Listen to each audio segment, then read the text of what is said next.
This is the image many would prefer not to see. Five corporate logos, household names in American industry, stripped from office towers in Houston, Detroit, and Charlotte, and remounted on newly polished headquarters in Toronto, Vancouver, and Montreal. As of 6 a.m. on Wednesday, 25th of February 2026, the largest corporate relocation in North American history is no longer theoretical. It is happening. For the first time since the War of 1812, American economic power is physically moving north across the border, not under military pressure, not through coercion, but by choice. Five Fortune 500 companies have decided that doing business in Canada is preferable to remaining in the United States. The numbers alone are stark. $78 billion in combined market capitalization, 43,000 American jobs, and a direct repudiation of what has long been assumed to be the world's most attractive business environment.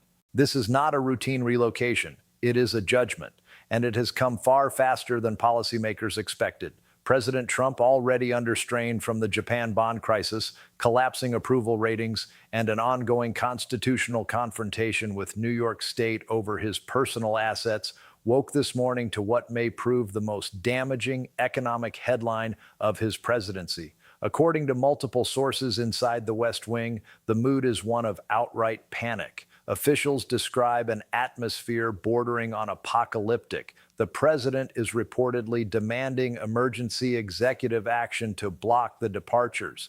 He has discussed invoking the International Emergency Economic Powers Act to freeze corporate assets and is said to be furious that tariffs designed to force companies back into the United States appear instead to have driven them out. In this report, we will examine which companies are leaving, why they are going, and how this situation unfolded with such speed. We will explain the financial mechanics underpinning what is effectively a corporate inversion exodus. We will also examine how Canada engineered what may be the most effective economic ambush since the oil shocks of the 1970s. And finally, we will confront the question Washington is keen to avoid. Is this the beginning of a structural decline in American economic dominance? To understand why five chief executives made what may be the most radical corporate decision of modern American history, one must look back over the past 18 months. The story begins with tariffs. In late 2025, the Trump administration imposed a sweeping tariff regime on Canadian imports, a blanket 25% duty on goods ranging from lumber and aluminum to automotive components. The stated objective was to punish what the president described as unfair Canadian trade practices and to force a renegotiation of the USMCA. What the administration did not anticipate was Canada's response. Ottawa did not capitulate. It retaliated, and then it did something far more consequential. It recruited. According to leaked documents obtained by the Financial Times, the Canadian government launched a classified initiative known internally as Project Magnet. Beginning in September 2025, the program, jointly run by Innovation Canada and the Department of Finance, offered an extraordinary package of incentives to American corporations willing to relocate their headquarters north of the border.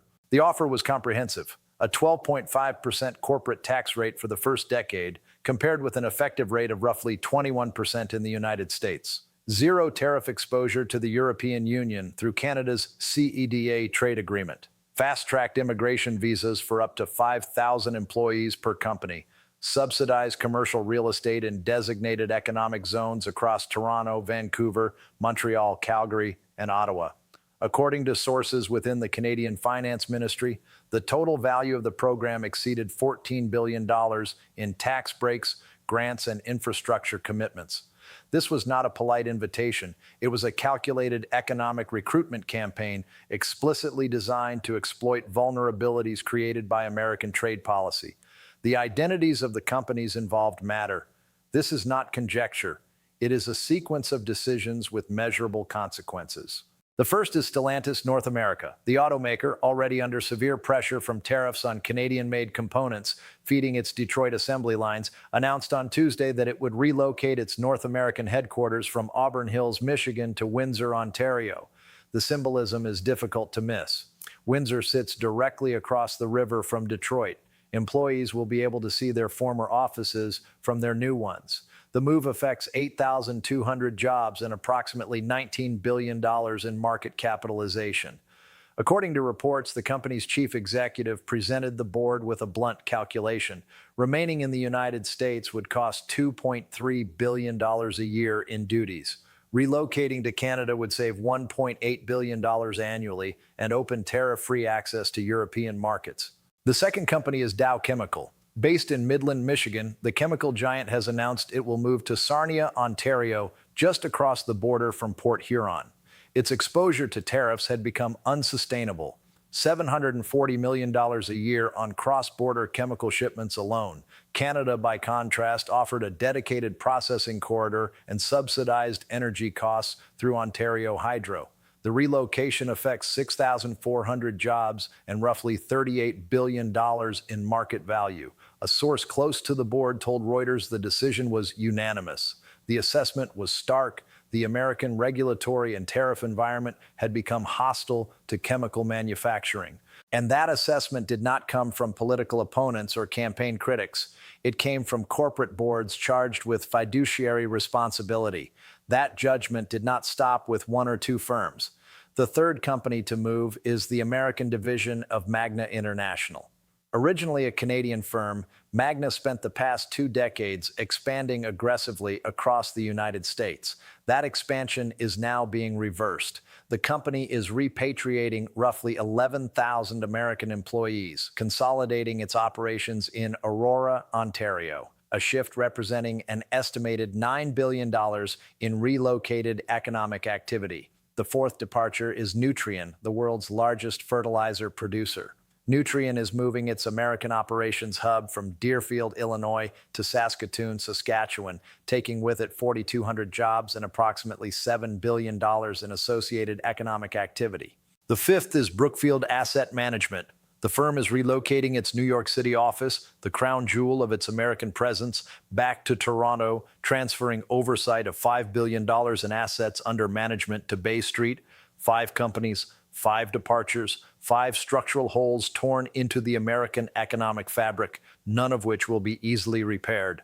But these moves represent only the opening phase. That is the detail quietly unsettling policymakers. According to a confidential survey conducted by the U.S. Chamber of Commerce and leaked to Bloomberg on Tuesday evening, a further 23 Fortune 500 companies are actively exploring relocation options. 23. The sectors involved include automotive manufacturing, aerospace, pharmaceuticals, and agribusiness. Canada, Mexico, and several European jurisdictions are all under consideration. An internal chamber memo described the situation as a corporate confidence crisis of unprecedented scale. Chief executive confidence in U.S. trade policy has reportedly fallen to 22%, the lowest reading since the index was created in 1987. That figure matters more than any headline. When confidence collapses, capital follows. To understand the true implications, one must look beyond the symbolism of headquarters relocations and examine the financial mechanics involved. This is not simply a matter of changing an address on a letterhead. When a company such as Stellantis relocates its headquarters to Windsor, the entire corporate structure is reorganized under Canadian law. Subsidiaries, holding companies, and intellectual property portfolios are reclassified.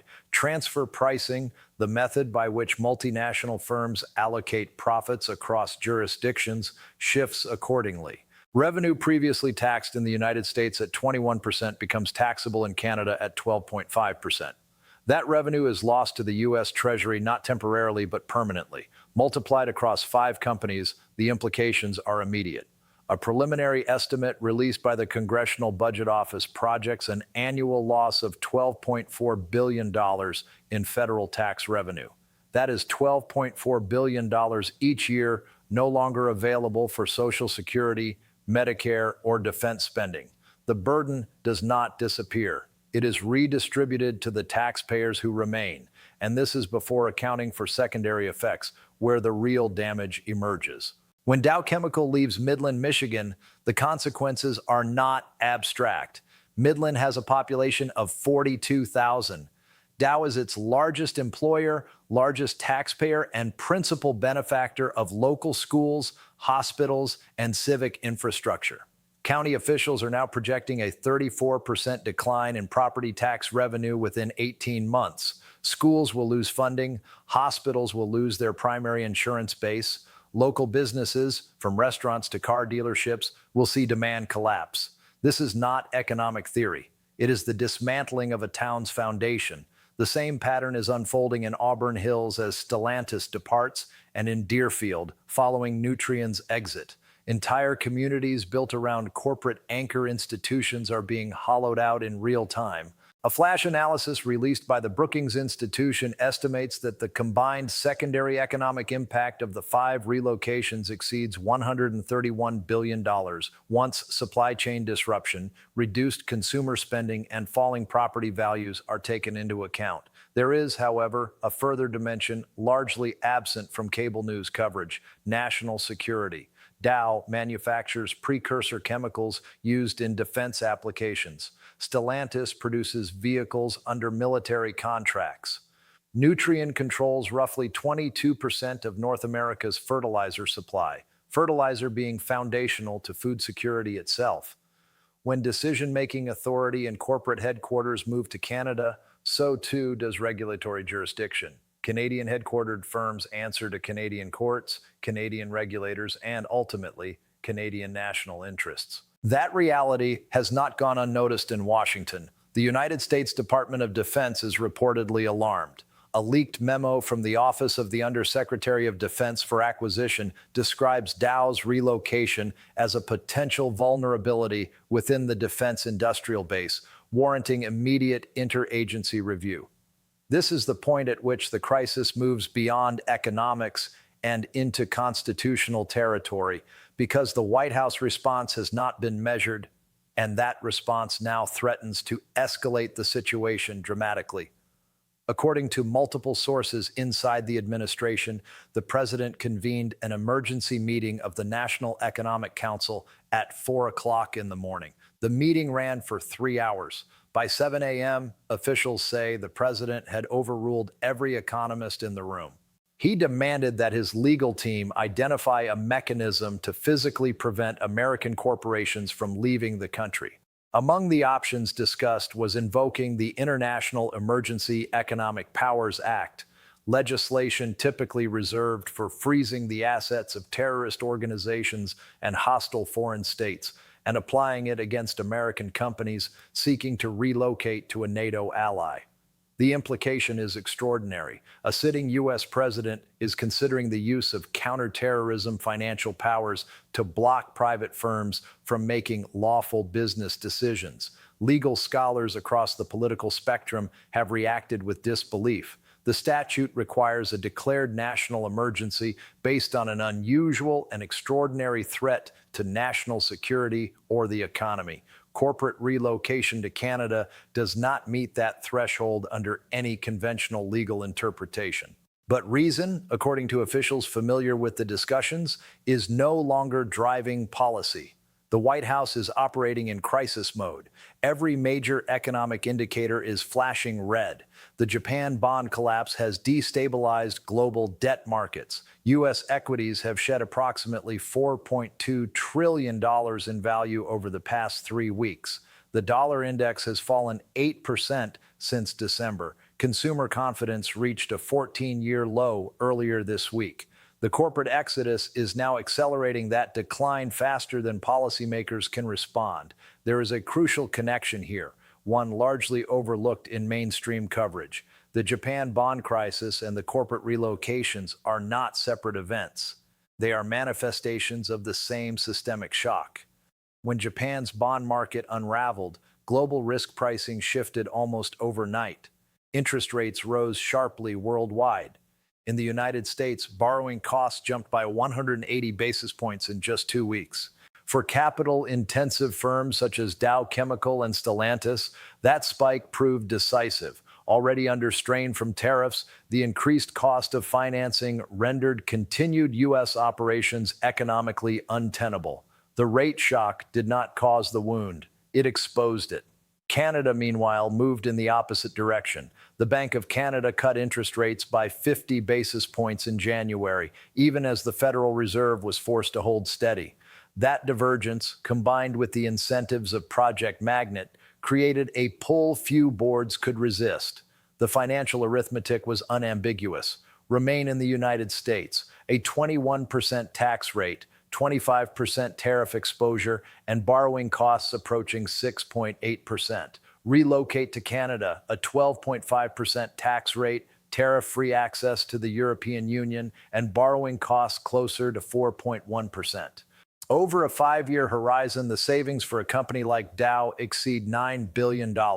No board with fiduciary responsibility leaves $9 billion on the table to appease political pride. That would not be patriotism, it would be negligence. And this is where the situation becomes genuinely dangerous. The worst-case scenario is not 5 companies leaving. It is contagion. According to modeling circulated to institutional clients by Goldman Sachs earlier this week, a full-scale exodus involving 25 to 30 Fortune 500 companies would trigger what analysts describe as a cascading tax base erosion event. Federal tax receipts would fall by an estimated $48 billion annually. State revenues in affected jurisdictions would decline by a combined $122 billion.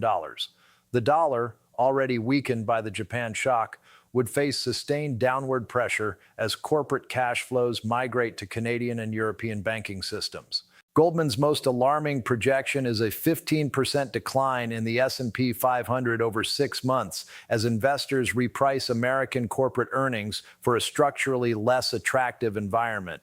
Pension funds, retirement accounts, and household savings would absorb another severe hit, on top of losses already incurred in the bond turmoil. The report closes with a line now circulating widely on trading floors. Capital has no patriotism. It moves where the numbers work. And at present, they do not work in the United States. From Ottawa's perspective, the picture looks very different. For Prime Minister Mark Carney, this represents a strategic economic victory of historic proportions. A former governor of both the Bank of Canada and the Bank of England, Carney has spent his career analyzing the mechanics of capital flows. Project Magnet was designed with precision. Trump's tariffs created a pressure differential between the two economies. Canada built a channel to exploit it. Sources inside the Prime Minister's office describe the mood not as celebratory, but quietly triumphant.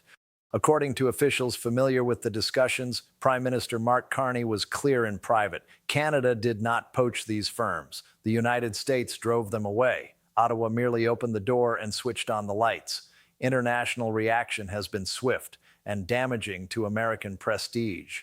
Chinese state media has placed the corporate departures prominently on its front pages. The subtext is unmistakable. If American companies themselves no longer trust U.S. economic policy, why should foreign investors?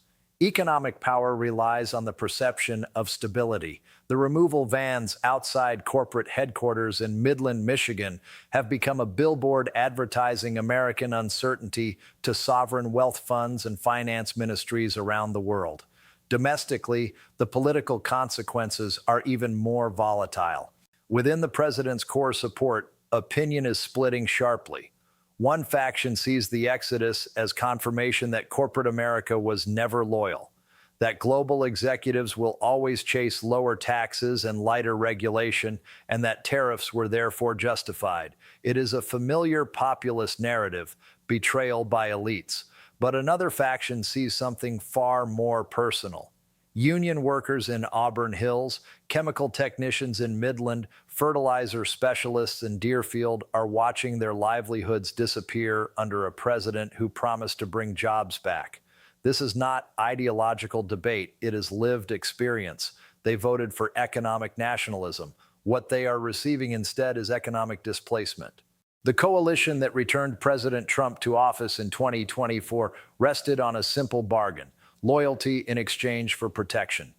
When 43,000 workers are offered relocation packages to Canada or redundancy if they cannot cross the border, that bargain collapses. Political coalitions rarely fracture at the edges. They fail at the center. History offers little comfort. Once economic power begins to migrate, it rarely reverses. When British manufacturing drifted toward the American colonies in the late 18th century, Parliament responded with tariffs, export controls, and restrictions on skilled labor. It failed. Capital adapted. When U.S. manufacturing shifted toward Asia in the late 20th century, political leaders promised protection in trade wars. The jobs still left. When Ireland used tax policy to attract American pharmaceutical firms in the 2000s, Washington protested, but never matched the incentives. The pattern is consistent and unforgiving. Capital flows toward the environment of least resistance. At present, Canada has engineered precisely such an environment, using American tariff policy as the catalyst. The irony is inescapable. The founders of the United States understood this dynamic well. Alexander Hamilton argued in Federalist No. 12 that commerce is not merely useful, but foundational to national power. Economic productivity, he warned, underpins sovereignty itself. When commerce departs, strength departs with it. The consequences follow predictably. The tax base contracts. Innovation ecosystems weaken. Skilled labor follows investment. What is unfolding now is not a referendum on one administration or one political party. It is a stress test of the American economic model. Can tariffs designed to protect workers succeed if they instead drive employers abroad? Can global dominance endure when corporations voluntarily operate under foreign jurisdictions? These are no longer academic questions. The assumptions that defined American economic supremacy, that capital would always choose the United States, that dominance was structural rather than conditional, are being tested in real time. The early evidence is deeply unsettling. As Thursday approaches, three developments warrant close attention. First, the White House response.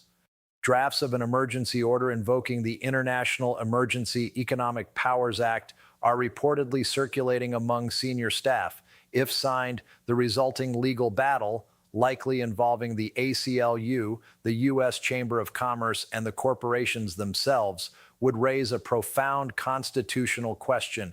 Can a president legally imprison capital within national borders? Second, the markets. Futures were already down more than 300 points at the time of recording. Goldman Sachs has issued a sell recommendation across the U.S. industrial sector. A deeper sell-off could force the Federal Reserve into an emergency meeting with no good options. Cut rates and risk reigniting inflation already near 5%. Hold rates and risk recession. Raise rates and risk something far worse. And third, Canada. Prime Minister Carney is scheduled to address Parliament tomorrow afternoon. Officials in Ottawa suggest he will announce a second phase of Project Magnet, this time aimed squarely at American technology firms in Silicon Valley. Should companies such as Google, Apple, or Microsoft begin to explore relocation, the $78 billion already in motion will look trivial by comparison. The White House response, if that occurs, is unlikely to be restrained. It will not be a carefully calibrated press briefing. It will be executive action, trade escalation, or constitutional confrontation, quite possibly all at once. For the 43,000 workers already affected, the disruption is immediate. The vans are loaded. The decisions have been made. For millions more watching from factory floors and office parks across the country, the uncertainty is only beginning. Tariffs were intended to build walls around the American economy and to keep jobs in and competition out. Instead, they have constructed a bridge to Canada, and traffic for now is moving in one direction only. The geography of American economic power is being redrawn in real time, and in Washington, there is still no map.